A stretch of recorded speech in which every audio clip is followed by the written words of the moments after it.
Du 9 au 20 mai 2022, Abidjan a vibré au rythme de la COP 15 sur la désertification et la sécheresse. La rencontre a refermé ses portes ce vendredi au Sofitel Hôtel Ivoire d'Abidjan.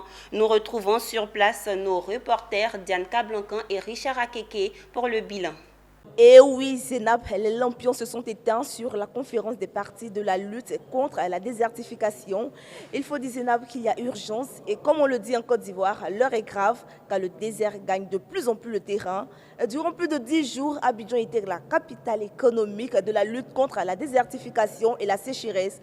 Une rencontre internationale qui s'est achevée ce vendredi avec la satisfaction. Le gouvernement ivoirien grâce à son excellence du président de la République, a présenté au sommet des chefs d'État l'initiative d'Abidjan qui est un programme Abidjan Legacy Héritage qui va servir de programme pilote qui adresse des questions importantes pour la Côte d'Ivoire mais pour le monde sur la déforestation, sur une agriculture durable, sur une valorisation des chaînes de valeur et de transformation, sur la transformation en fait de la production agricole ici en Côte d'Ivoire, mais cela pourra servir donc de par le monde pour la restauration des terres dégradées, pour la reforestation et surtout pour accroître le revenu des communautés, des jeunes, des femmes, donc des populations.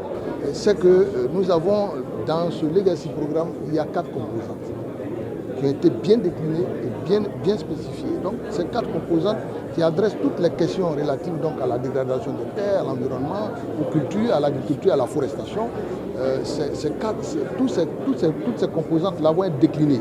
Nous sommes pleinement satisfaits des retombées de la COP 15. D'abord au niveau financier, au niveau socio-économique, donc plusieurs dizaines de millions de dollars injectés dans l'économie ivoirienne, dans les secteurs tels que le tourisme, l'hôtellerie, tout ce qui concerne les transports, donc la restauration, l'artisanat et la culture.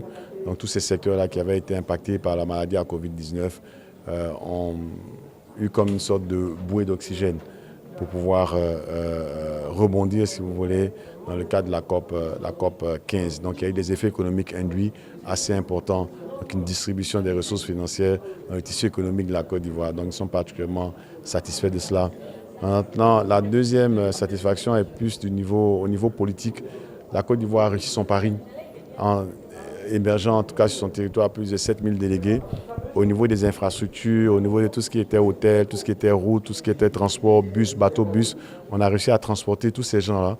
On n'a pas eu de grands problèmes logistiques